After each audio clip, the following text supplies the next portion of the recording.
Well, Cheyenne, I don't want to start out on a somber note, but it kind of somber, but yet exciting in the same breath. This is the final episode of season 2 of Birdie's Not BS. I don't know how we got here, but we made it. It's gone by so fast. I know it's been weird. Like we've all been cooped up. Oh my goodness, quarantine season. Quarantine season. Birdie's Not BS coming to a close today. But you know what? We're closing it on a high note. Masters Week. Yes. Yes. We all know that you think the Masters is overrated. It's okay. I forgot I said that. You did say that. You said that. We can go back to season 1. It is true. I mean, I said going to the Masters is overrated, but I do still get excited about Masters Week and all the Monday morning Masters Week tweets and posts that we see. Oh yeah. See, I'm all in right now. I'm like greened out, yellowed out, looking for all of the azalea.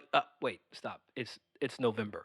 It is November. So I don't even know if the azaleas bloom this time. Are we going to see a duller Masters this year?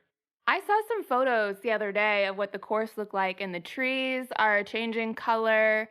The course definitely looks different than we're used to, but it still is Augusta National, and I really don't think you can beat that. Agreed. It was weird seeing like all the golf media outlets post the pictures of the overseed, and it was like Augusta was brown and this Masters is going to suck, and then all of a sudden it was like, boom, this lush green, and we know how overseed is. It's freaking beautiful.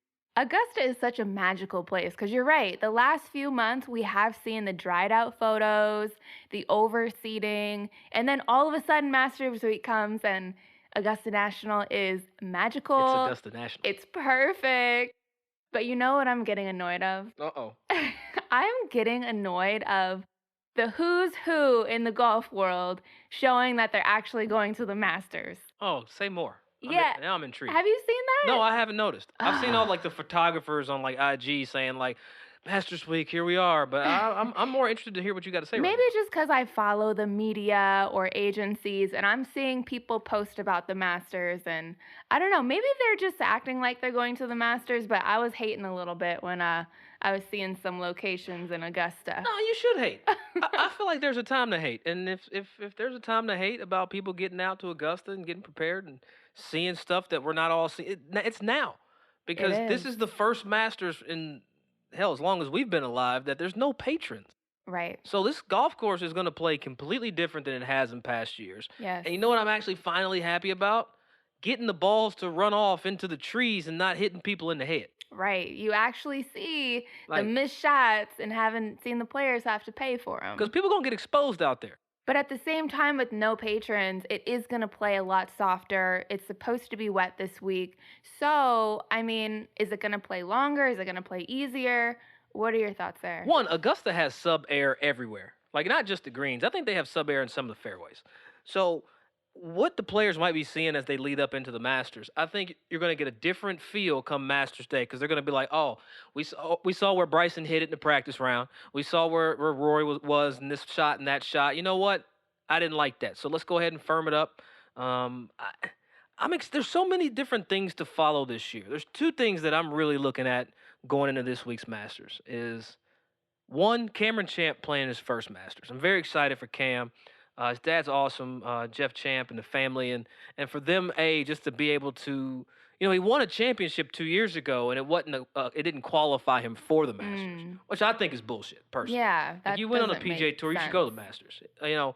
And the same happened to Tony a few years ago. He won the Puerto Rico, didn't get to go to the Masters. Right. So I'm really excited to see Cam, and I'm excited. I think a lot of people are interested or even intrigued by what Bryson Bam Bam, as I call him, is going to do this week, because as far as he's hitting the ball, I mean, this thing is flying right now, and they might keep it soft just to keep the brakes on him a little bit. That will be interesting to see how his game translates to a golf course as traditional and as complex as Augusta National.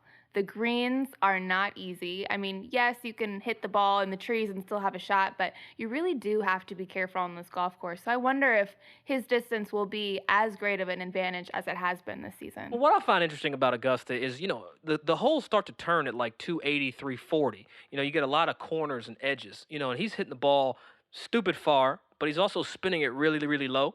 So if it's going to play soft, that's going to help him keep the ball from going through fairways. But if it does play a little firmer, I think it's going to be interesting seeing him how far his balls go offline. You talk about different lines that he can take. They're talking about him driving one green. It's Jeez. like 430 over the bunker down the right side, and then you talk about a hole like 13. And I'm hearing reports that he's hitting it like 123 yards out, like taking it Wow. straight over the trees down the left side Wow. of that par five. And um, I hope he hits it in the trees. Let's just be honest. Not to like wish him ill will. Right. I just want to see how he's going to navigate the plan B after Mhm. plan A got him in jail. Right. And this is a course where it will expose you and you will find out who can scramble, who can save pars. It's a major championship. And it's not just any major, It's it's the the Masters. Masters. It's the Masters. So it will be interesting. I mean, we've talked a lot about Bryson. We posted the question on Instagram asking you guys who you Yeah, thought who you would be a got good this week? pick. And there's some good ones. Yeah. Douglas Fresh here in front of me. That's it. That's it. I got a unique reason why I'm going with Matt. But Matthew Wolf. that's it's a funny story. Long Okay. story short, I was FaceTiming with Genghis. He was with Wolf, and he saw my little patch of grass in the back, and he was like, "Dougie, look, if I win the Masters, I'll put grass in your whole backyard." So So Ooh. I want some grass. Okay. So it's okay. like, Matt, come through for your boy one time. You know what I'm saying? I want that grass back there. So you're planning on a lot more than just a Absolutely. good golf tournament. You need a backyard. I get it back if Upgrade. Matt wins and he keeps his word, and I'm getting some grass. All right, I'm rooting for you too. I but appreciate it. I like a few of these other ones that people commented. Rory McIlroy, always in the conversation when we're talking about major championships. Justin Thomas, Brooks Koepka, Colin Morikawa, Tony Finau, Xander. He's always in the mix. Always. And of course, Tiger Woods. You said that so quick, and of course, Tiger. I mean, he's all. It's Augusta. It's Augusta. If there's There's anybody a that wild owns it. card. There's a wild card. Who's the wild card? I saw some earlier. Daniel Berger. DB straight vibing. Yeah. But of course, this is really the who's who of major championship winners and competitors. And I personally, I like seeing people who have played well at Augusta in the past. Tony, he's been up there in the final group with Tiger. Tiger obviously has a great history at Augusta. Bryson's been playing great.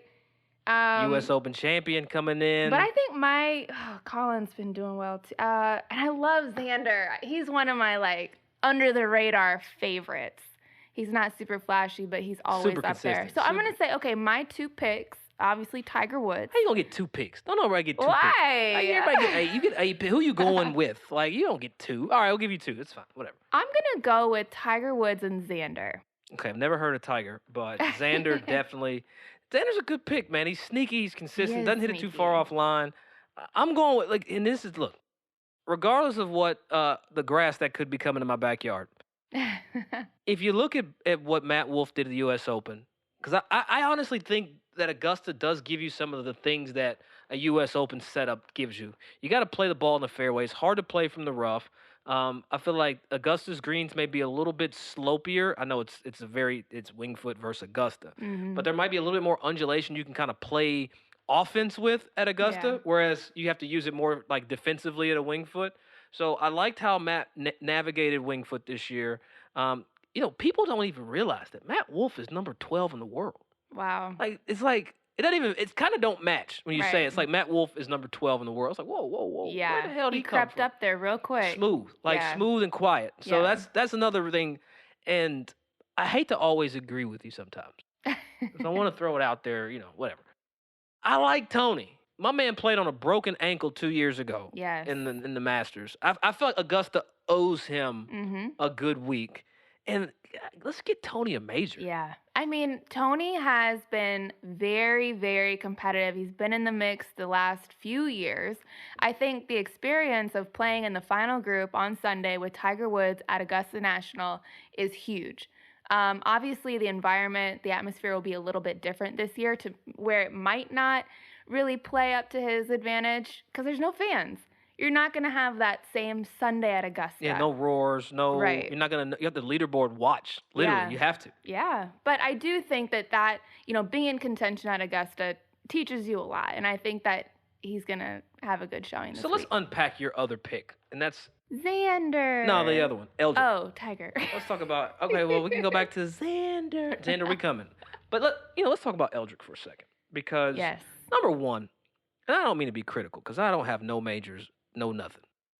I just feel like Tiger is not prepared as it relates to like he hasn't got the tournament reps. We've seen him in what one event since the U.S. Open, if that. Yeah. It's like in your preparation when you're getting ready for an event, you kind of like to play and be like maybe a week out or 2 weeks, take the week out off Right. before. But how do you feel about Tiger? Um, a lot of people counted him out last year, but he played a couple weeks before Augusta. Right. This year he hasn't played again. So what? It's tough. It is because we hear it all the time. He does like to have the tournament reps going into major championships. He wants to be peaking the week of a major. And with less reps, it is a little questionable to how prepared he will be. But he's Tiger Woods and it's Augusta National.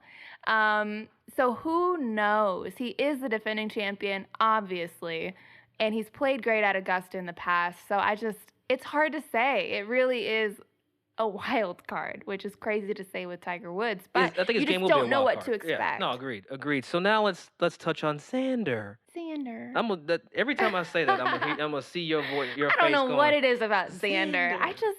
He just seems so nice. It's the melanin. That's what it is. It's the melanin. That's all. He's got that little bit of brown. Just a little swag to him. You know what I'm saying? It's He like what does. they try to He probably does. put him in a box too. It's all right, Xander. We Yes. rocking with you though. Shout out to Xander Schauffele.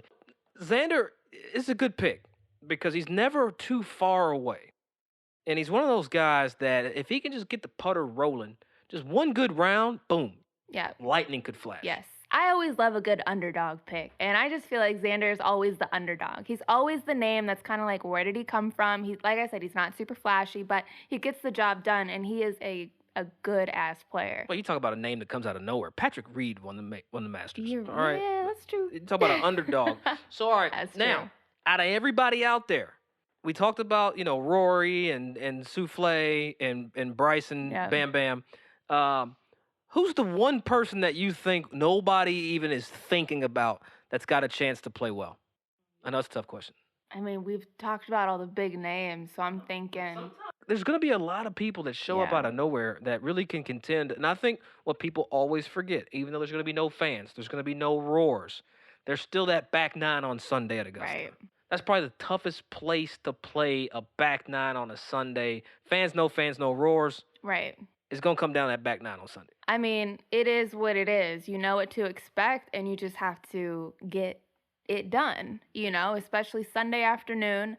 Again, I am curious how the course will be playing and how, what did you call it? The sub-air? Sub-air system. Yeah, the Basically, sub-air system of how the course is able to drain and dry out. Exactly. The big fan. It's just sub-air is just a big fan underneath the greens that can either pull moisture out or retain the moisture that's in the green. So they could play a really soft practice round and then really suck all the water out and get the place playing like a U.S. Open the next day. Man. And that's not a cheap investment for every green at Augusta. But I don't know. I think for once there really is.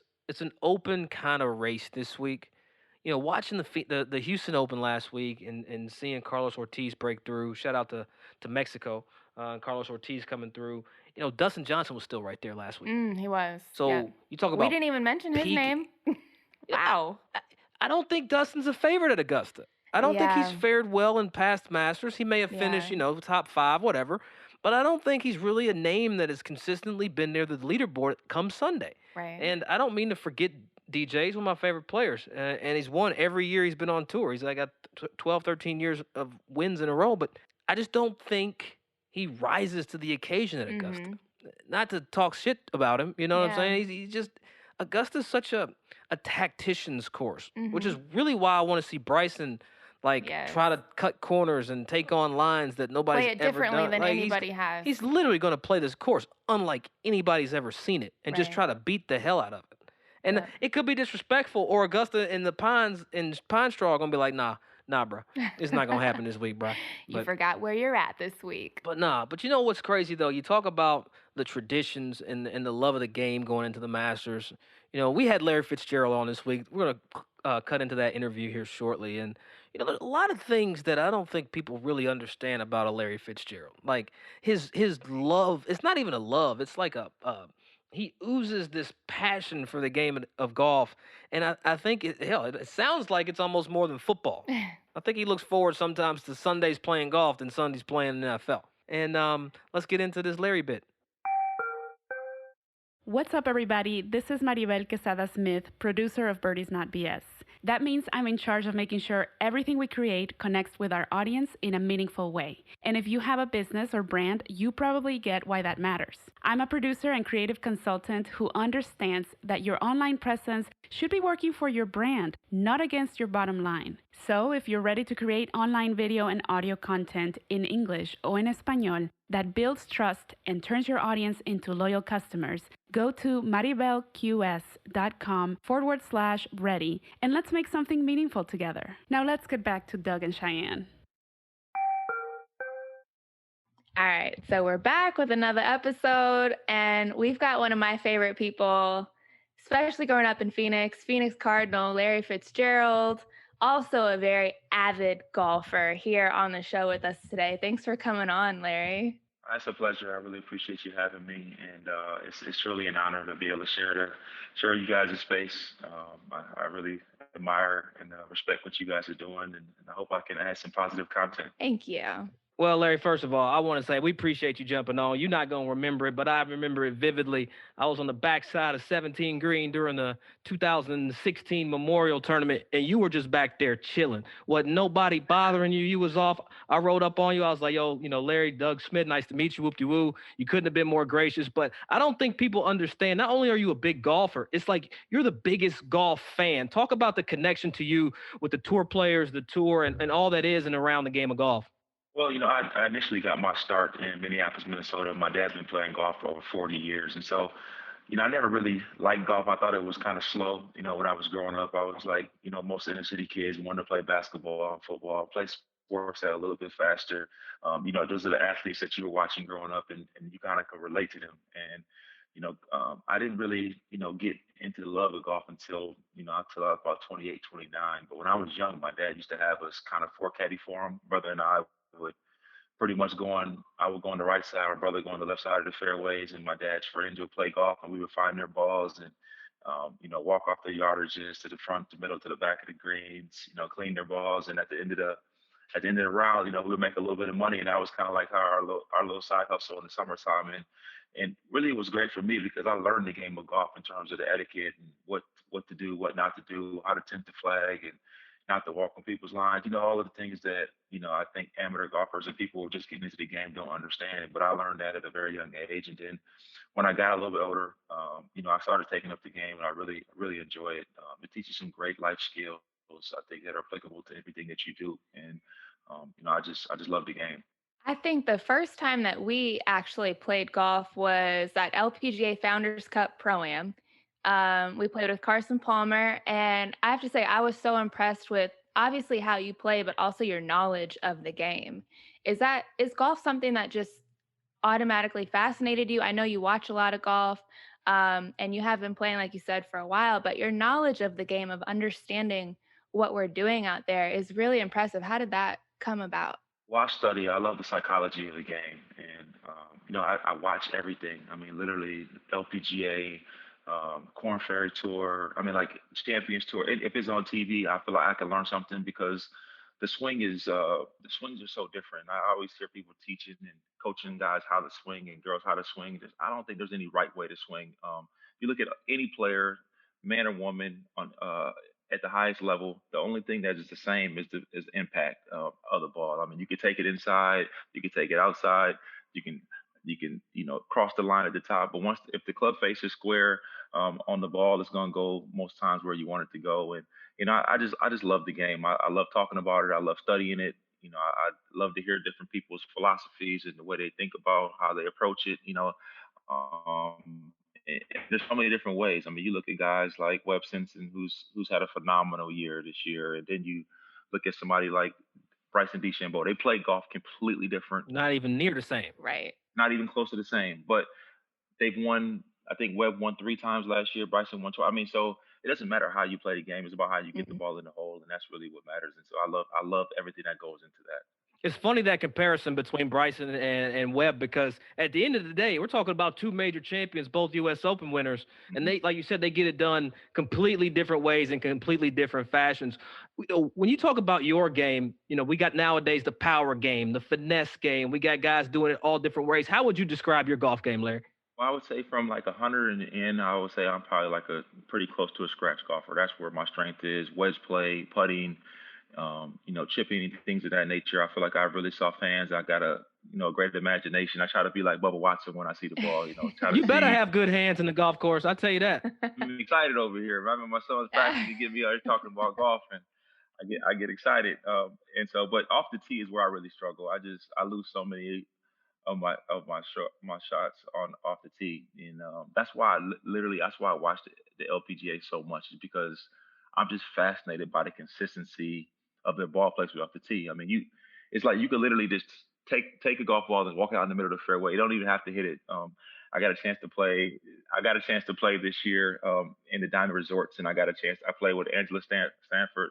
I played with Lexi Thompson, and I played with MB Park. And in 3 days of playing, I saw two missed fairways, and I was just like, this is crazy consistency. And so I was just blown away. See, that That's pisses me off. funny. I'm already angry about it because Cheyenne, you play with Cheyenne. I've played golf with Cheyenne 100 times, and I've seen her miss one fairway, and it We was hit It's a lot boring. of fairways. It's boring, right? the, It You're it, is like, man, come boring. on, miss a fairway. I want to see you hit it out the rough one time. I want to see something. Look, I'll take boring golf any day. Yeah, I know. I would too. See, one time Cheyenne hit it like on the edge of the fairway, and I kicked it into the rough just to be like, you know what? Let's see what you got over here. But that's real. Cheyenne 94% fairways in regulation. I love it. Yeah, Makes it nice and easy for us. But I was for going to sure. say, I was super impressed when we did first play. You said that you do watch a lot of LPGA golf. You know the players, you know their game, but you do have a true appreciation for that. Is it simply the style of play that we have that really drew you to that? It's the precision and the skill associated with the way I see it play. It's like, I mean, there's a few ladies that can overpower the golf course, but for the most part, everybody's picking spots. They want to get to their numbers. They're attacking pins from angles, and that's where I really think the art and skill of the game is at its greatest display.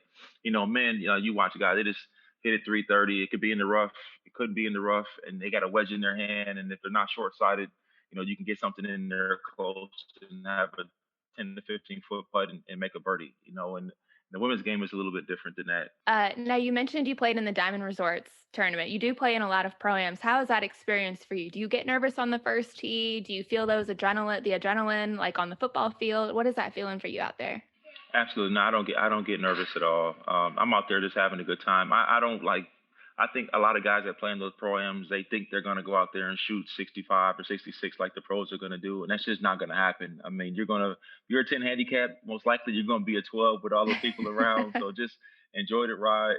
Don't get in the way of your pro because that's how they make their living. I try not to do too much talking on the greens and on the tee box. And if we're walking the fairways, that's when I kind of ask my questions and kind of get the things that I'm trying to get out of the round done. But once they're on the greens and the tee box, I let them do what they're supposed to do. I love where you get your information from, right? It's like you're aware enough to say, you know what, I'm not gonna ask you right now, but I'm gonna come back with it. But you've been a voice for growing the game of golf within the Phoenix community, also within the PGA of America via the PGA Reach. You're one of the trustees of the PGA Reach.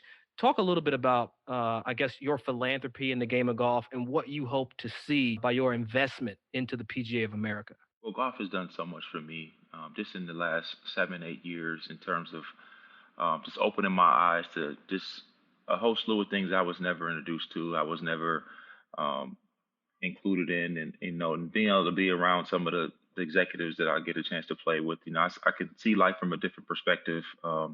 Nowhere else could you be able to sit and play golf or spend 4 hours with President Obama. Like if you tried to get into his office, they will tell you to go kick rocks, but you could literally ride in a golf cart with him for 4 hours, ask him every single question you could imagine.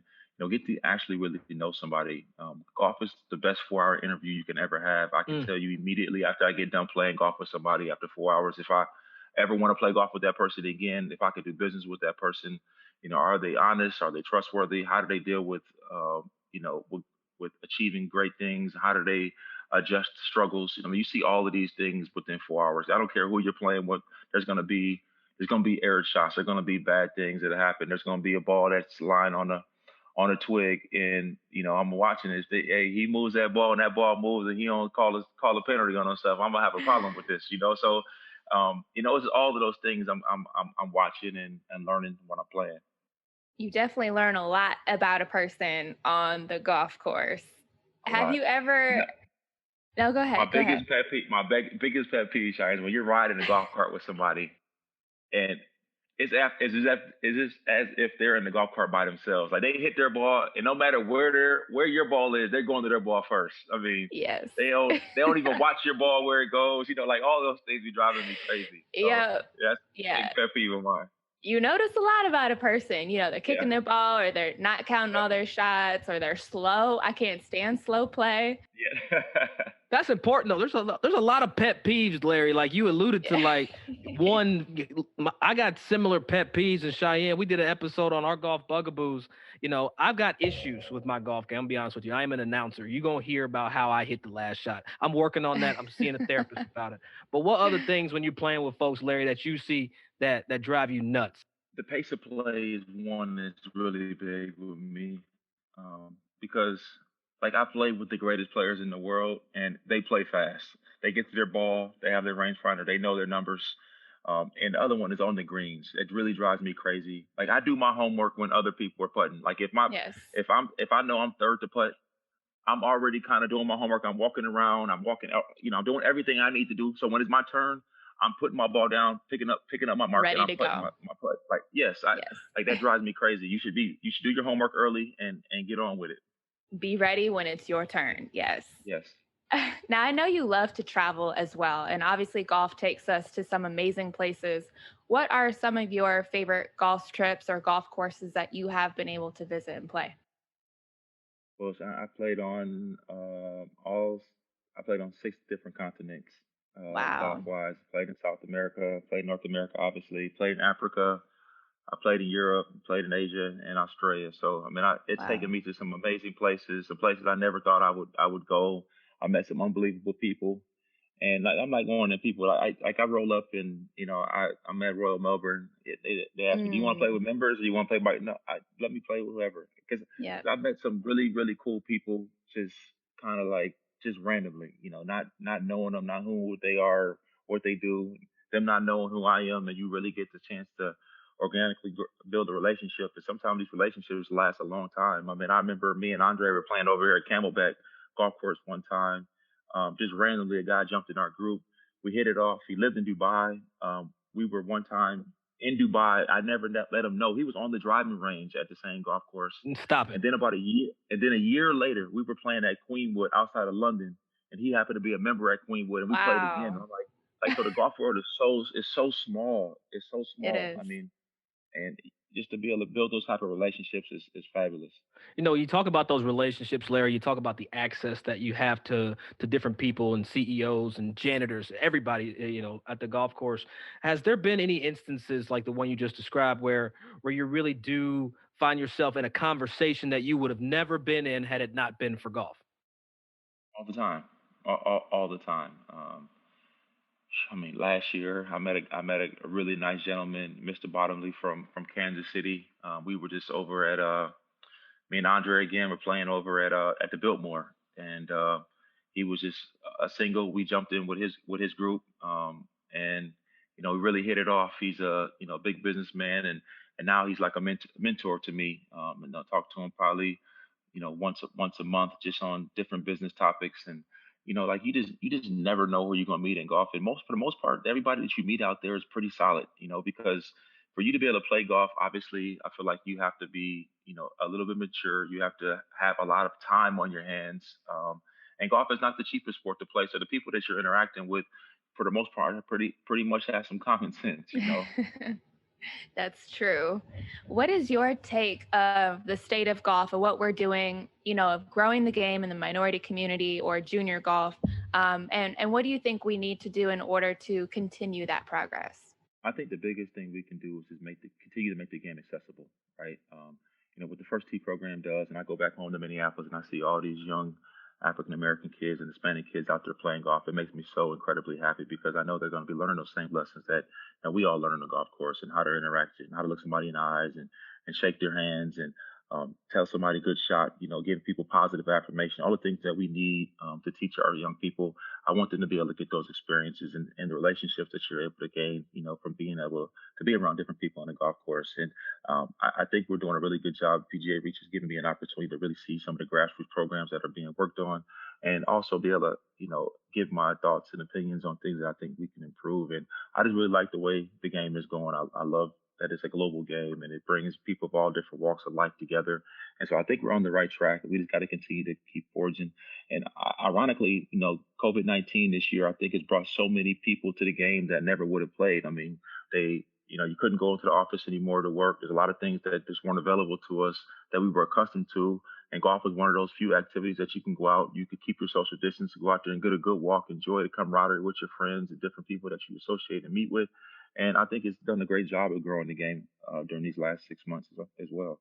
Well, especially when you play with people like Cheyenne, because I hit it all over the lot, and her ass is straight down the middle. So from a social distancing perspective, me and Shy got Yeah. that covered in our rounds of golf. Like I almost Definitely need do. another cart when I play with Shy. I want to ask you a question because I feel like from my vantage point, it's so important for people like you to be vocal about the game in various media and various forums. Do you feel like it's on your shoulders a little bit to grow the game, to speak to minority youth in various communities across the country, to introduce them to golf? And how's that dynamic with like sports and football? Because it's got to be a kind of you have a passion for football, you're an athletic guy, but it's got to be interesting when you go into these communities and you're talking about golf and you're talking about football, you're talking about sport. So how do you manage that dynamic? Well, I don't feel it's necessarily on my shoulders, but if people ask me about it, or if I'm talking about it, I definitely will explain the importance of it to me. I want my sons to try to introduce my sons to it. I want them to play. The other thing that's great about golf is that you could be 4 years old or you could be 94 years old. You can go out there and play it and enjoy it. It's a lifelong game, and you continue to grow and get better. They have tees placements for every single level of player. So the handicap system makes it fun for a scratch player to be able to go out there and play with a 10 handicap and still be able to have a competitive match. And so I think there's a lot of things that the game brings that makes it so much fun and why I enjoy it. And I tell people that all the time. Now, you've played golf with a lot of people. I'm curious as to who have been some of your most memorable playing partners. Ooh, man. That's tough. I mean, I play with a lot of amazing people, but I probably say I play the most golf with Andre Roberts. He's a good friend of mine. He played for the Buffalo Bills. We probably play 50 something rounds a year, 60 Oh, rounds a year. wow. I play a lot with Patrick Peterson. We probably play 40, 50 rounds a year. I would say those two. I play a whole lot of golf, and we've been all over the world together playing. I mean, 36 every day for a week straight. Wow. That's a I mean, lot of we just golf. yeah we love it. We love it. We can't get enough of it. I think I owe Patrick Peterson like $50, but he left the course before we could tally up the score. So tell Pat I got his money if he asks. Larry, look, I had Trust me, he's not missing it. He's not missing it. He's good. He's good. Well, Larry, we appreciate you jumping in again. Just want to steal a little bit of time from you, talk about G in the best way we know possible. Jump on Birdie's Not BS. So big shout out to Larry Fitzgerald for coming on here, and thank you so much for just taking the time from your son's practice. You missed a couple plays, but I'm sure you'll see the results later. Well, thank you so much for having me. I appreciate you guys this evening, and I wish the best for you both. Stay healthy. Thanks, Larry. Every time I talk to Larry, I'm just so impressed with the well-roundedness of just how much he cares about the game. He not only cares about on the course, he cares about the players, he cares about PGA Reach and giving back to the sport. You don't hear many athletes that are really that engaged and that committed to the game. I think during our conversation, the thing that stuck out to me most is how much he loves the LPGA tour. The Yes. majority of folks don't realize that the LPGA players actually hit the ball roughly the same distance as your average amateur. You're playing similar length distances and course condition. Well, not course condition. That's for damn sure inaccurate. But the game resembles the amateur game resembles more closely to the LPGA than it does the PGA Tour. Right.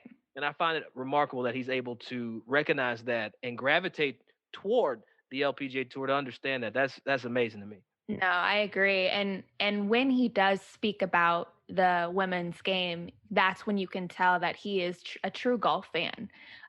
He knows what he's talking about. He knows the players. He knows how to strategize and play different types of styles of golf. And I love that because it's always nice to hear that someone appreciates what you're doing. So Yeah, shout out to absolutely. Larry. Big shouts out to Larry. Well, we can't thank Larry enough for taking the time away from his son's football practice, which seemed like it was in somebody's backyard, but it's all good. COVID life. We got to give a huge shout out to just to what Larry's doing on the football field because, again, he's an icon. He's a legend. Cardinals I think they're doing all right this year, so hopefully they can keep it going. And this is another season for Larry Fitzgerald. I mean, you talk about the Iron Man. Like, we all the same. Well, Larry and I are the same age. You still way behind us, but be doing it for as long as he's doing it and still have the passion, the enthusiasm. Yes. I don't know where he's falling with retirement. I've read different articles, but I tell you what, when he does retire, you're going to see that man play so much G, it's going to make your head spin.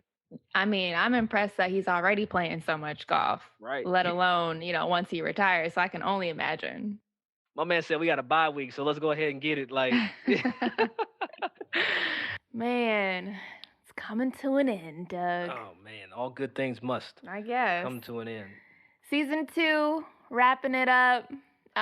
It's been fun. I think we had a lot of great guests, great interviews, great conversations, great engagement with you guys online. So thank you for listening. Yeah, it was one of those things, Sha. I didn't know how the season would go. Especially with COVID and trying to do more and more, interviews. We listened to the feedback out there from the listeners. So, you guys wanted longer episodes. You guys wanted more celebrity interviews and golfer interviews. It was fun for us. I think Cheyenne and I both got to grow as journalists. We are not journalists by any stroke of the measure, but we've had the opportunity to try to provide some content and looking forward to Cheyenne being part of the production team for the match around Thanksgiving with Charles Barkley and Peyton Manning, Phil, and Steph Curry. So Cheyenne, congrats on being a part of that Turner production team. Super excited for you. Everybody tune in and watch Shy. Give her some love. And we'll be around. So thank you guys always for rocking with us. Thank you so much for being a part of our growth and the show's growth. Be sure, go back and listen to previous episodes, like them, comment on them, do your thing. You know where to find us as always. birdiesnotbs.com or on Twitter, Instagram, Facebook at birdiesnotbs. Again, we're going to be talking to you guys throughout the off season. Send us your ideas, your questions. We're going to make some content for you all while we're not recording episodes. And we got photo shoots lined up. We got some video crews lined up. Fancy. I know, right? So y'all stay tuned, man. We're going to keep it rolling into season 3. I don't know when it's coming out. You're going to have to ask Mighty Bell, the producer, but we'll holler at y'all, man. Holla.